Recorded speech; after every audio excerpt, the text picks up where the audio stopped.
వైద్యం కనీస అవసరమన్నారు మండలిలో ప్రతిపక్ష నేత మధుసూదనాచారి. వైద్యాన్ని సామాన్యులకు పూర్తి స్థాయిలో అందించాలని కోరారు.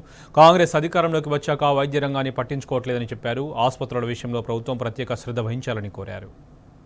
చిన్నప్పుడు మనిషి జీవితానికి 3 విషయాలు అవసరం అనుకునేది అధ్యక్ష. కూడు, గూడు, గుడ్డ.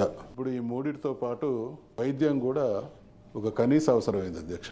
అంటే మారినటువంటి జీవన విధానం కావచ్చు, ఆహారపు అలవాట్లు కావచ్చు, దిగజారుతున్నటువంటి పర్యావరణం కావచ్చు.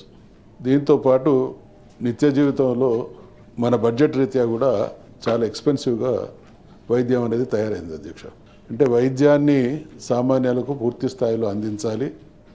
వైద్యం విషయంలో సంపూర్ణమైనటువంటి ఒక మార్పు, చాలా మెరుగైనటువంటి వైద్యం అందించాలనేటువంటి ఆలోచనతో కేసీఆర్ గారు ముఖ్యమంత్రిగా కొనసాగినటువంటి రోజులలో ఒక 6 సూపర్ స్పెషాలిటీస్ హాస్పిటల్ కోసం ఆలోచన చేసి ఫౌండేషన్ స్టోన్ వేసి ప్రోగ్రెస్ కూడా కొంత జరిగింది అధ్యక్ష.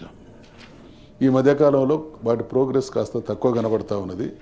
మేము వరంగల్ పోయినప్పుడల్లా ఈ 6 నెలల నుంచి ప్రత్యేకమైనటువంటి దృష్టితో చూస్తున్నాం. వరంగల్లో నిర్మాణంలో ఉన్నటువంటి ఆసుపత్రిని చూస్తే ఒక స్టేజ్కి వచ్చి ఆగినట్టు కనబడతా ఉంది అధ్యక్ష. తమరి ద్వారా నేను ప్రభుత్వ దృష్టికి రిక్వెస్ట్ చేస్తూ ఉన్నా, వీటి విషయంలో చాలా స్పెషల్ అటెన్షన్తోని పూర్తి చేయాలి. ఆ పేషెంటు ప్రాణహాని కానీ చాలా సీరియస్గా ఉన్నటువంటి పేషెంట్లు ఎంత ఖర్చైనా పెట్టుకుంటాం, మీరు మంచి ఆసుపత్రికి పంపించమని ముందంటారు. ఆడికి పోయిన తర్వాత ఎల్ఓసీలో లేకపోతే ఇంకోటో కావాలంటారు. చివరికి బిల్ పేమెంట్ టైం వచ్చే నాటికి బిల్లో కన్సెషన్ కోసం కూడా మన మీదనే ఒత్తిడి వస్తూ ఉన్నది.